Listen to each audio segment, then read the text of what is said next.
I'm Les Koll. I'm here to talk with you a little bit about what an outsider sees when he looks at your marketplace, your business proposition, and your product. Before I get into that, I'd like to talk with you a little bit about who I am and what my credentials are, so that you understand the origin of the perspective and the evaluation that we're going to provide you with. Like you, I'm an entrepreneur. I run a company called Pelletier, Koll & Weil, a marketing consulting firm. This firm focuses in on branding, on direct response, and on network selling. Largely for companies that have entrepreneur founders driving the business. We do this on behalf of a whole array of clients, private equity firms and consulting firms like McKinsey and Parthenon. So understanding that perspective, know that what we're going to be presenting for you today is an independent, objective point of view.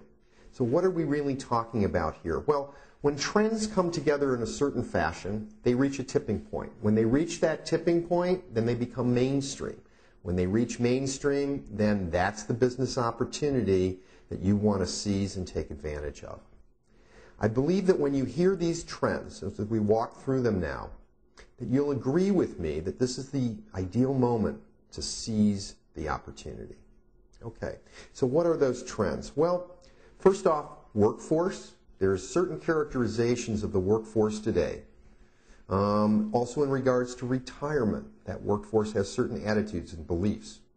Number two, there's technology. What is going on with technology today that's going to impact on your business? Number three, there's the online activity. And then specifically, number four, the social networking. What's going on with that? And then the larger context, network marketing, network selling, your competitors online, your competitors offline.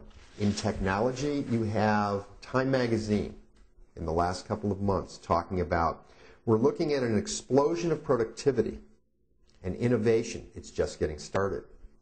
They say that it's not only going to change the world, but it's going to change the way the world will change. My goodness, isn't that amazing? Time Magazine is saying to us that we're standing on the threshold of a new dynamic, and it's all being shaped by technology. Further, let's look at specifically online. The Wall Street Journal was quoted as saying in the last couple of months, vis-a-vis a Yahoo senior vice president, I have very little doubt that email will be sexy again in a way that people will say, holy smokes, I didn't see this coming. And Inc. magazine said, online video, a more emotional way to connect with users than a 1,000-word case study. Again, what does this suggest to a company or to individuals like yourselves out there that are selling this as part of the proposition? You already have that technology in hand. Let's look at another aspect of these trends that are converging. The LA Times in the last week or two had an enormous expose detailing Microsoft's campaign to buy into Facebook. Why?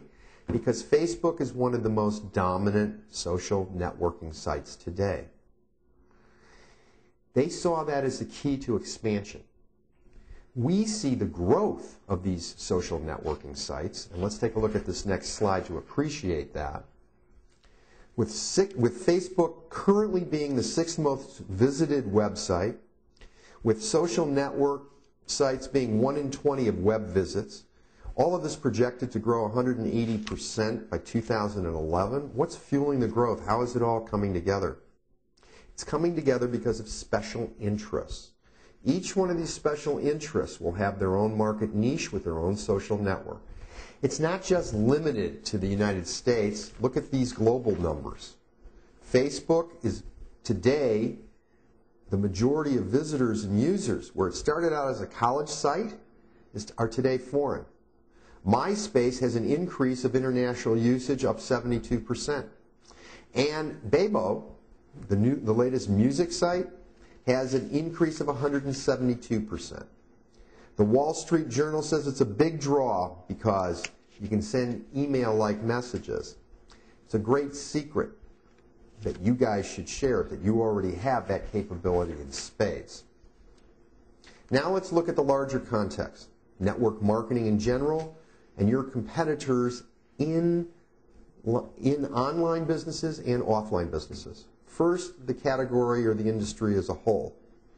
The LA Times in October had a cover story on the front page which talked about a successful network marketer. I can't remember at any time in the past when a major city newspaper had as its cover story a profile of a man like that in network marketing. It exhibits to us that there's a shift, that people today are interested in alternative ways of making money. Seems conclusive to me that MLM, network selling, is one of those ways. Further, you're familiar with Trump and Kiyosaki. They've gone on record repeatedly as saying that network marketing is the way to go if they had to do it all over again, that there's enormous opportunities, that there's enormous potential, and moreover, that you learn the skills that are applicable in many, many different venues in network selling. Lastly, Inc. magazine acknowledged that Hello World was a leader in streaming video, both in general and on a cost-effective basis.